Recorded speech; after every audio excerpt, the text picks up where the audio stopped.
কালো জাদু। হ্যাঁ, আমি সেই নিকৃষ্ট কাজটাই করি আমার পছন্দের মানুষের উপর, যাকে আমি এত বছর ধরে ভালোবাসি, কিন্তু সে আমাকে একটা বারের জন্যও ভালোবাসেনি। আর যখন সে জানতে পারলো আমি তাকে পাগলের মতো ভালোবাসি, তখন সে আমাকে অবহেলা অপমান করলো। আমি আমার খালামণির সাথে সেই কালো জাদুকারী মহিলার কাছে যাই। তাকে গিয়ে সবকিছু খুলে বললে তিনি বললেন যে ছেলের ব্যবহৃত কোনো কাপড় লাগবে। আমি এখন ব্যারাকলে পড়ে গেলাম। এখন আমি ওর পরিহিত কাপড় কোথায় পাবো? ওদের বাড়িতে তো যাওয়া নিষেধ। আর এত অপমানের পর ওদের বাড়িতে কি করে যাই? কিন্তু তিনি সাফ জানিয়ে দিলেন ব্যবহৃত কাপড় ছাড়া কোনো কিছুই সম্ভব না। আমার খালামণি আমাকে বুদ্ধি শিখিয়ে দিল, যেভাবেই হোক তুই ওদের বাড়িতে যা, গিয়ে এনিয়ে বিনিয়ে কোনো ভাবে ওর শার্ট বা কোনো গেঞ্জি চুরি করে নিয়ে আয়। তো সেই দিন বিকেলবেলা আমি রওনা দিলাম ওদের বাড়িতে। মা জানতো না, জানলে হয়তো আমাকে যেতেই দিত না, এবং যে পথে পা বাড়িয়েছি সে পথে পাও বাড়াতে দিত না। ওদের বাড়িতে গিয়ে কলিং বেল টিপ দিতেই মামি দরজা খুললো। আমাকে দেখে কিছুটা অবাক হলেন। আমি মামিকে জড়িয়ে ধরে বললাম, মামি কেমন আছো? আর আগের কথাগুলো ভুলে যাও, আমি চাই না আমাদের সম্পর্কটা নষ্ট হোক, তার জন্য আমি এসেছি।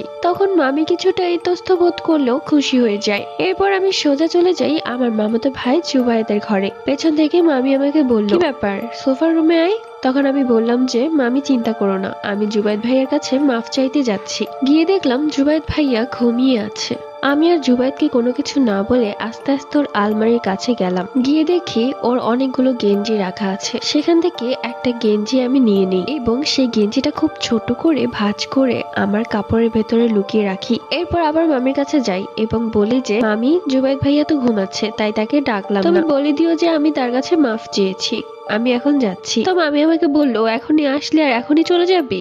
আর একটু পরে যাস, আমি আজকে বিরিয়ানি রান্না করছি, তাই তুই খেয়ে যা। আমি এটা সেটা অনেক বাহানা দিয়ে সেখান থেকেই বের হয়ে গেলাম। বের হওয়ার সময় হয়তো মামি একটু সন্দেহ করেছিল, বাট তাতে আমার কি, আমি তো যে কাজে এসেছিলাম সেই কাজ হয়েছে। আমি জুবায়েদের গেঞ্জি নিয়ে সোজা চলে যাই সেই কালো জাদুকারী মহিলার কাছে। এই নিন ওর গেঞ্জি, এইবার আপনি এমন জাদু করেন যেন ও আমার পিছু ছাড়া আর কাউকে না বুঝে। ঠিক 2 দিন রাতে জুবায়েদ ভাইয়া আমাকে ফোন করে। আননোন নাম্বার দেখে আমি প্রথমে ভেবেছিলাম আননোন, তবু আমি ফোন ধরে সালাম দেই। ও পাশ থেকে জুবায়েদ ভাইয়ার গলা, ওয়ালাইকুম আসসালাম, কেমন আছো রিয়া? প্রথমত জুবায়েদ ভাইয়া আমাকে সবসময় তুই করে বলতো, কিন্তু এই প্রথমবার তুমি করে বললো, তার মানে জাদু কাজ করছে।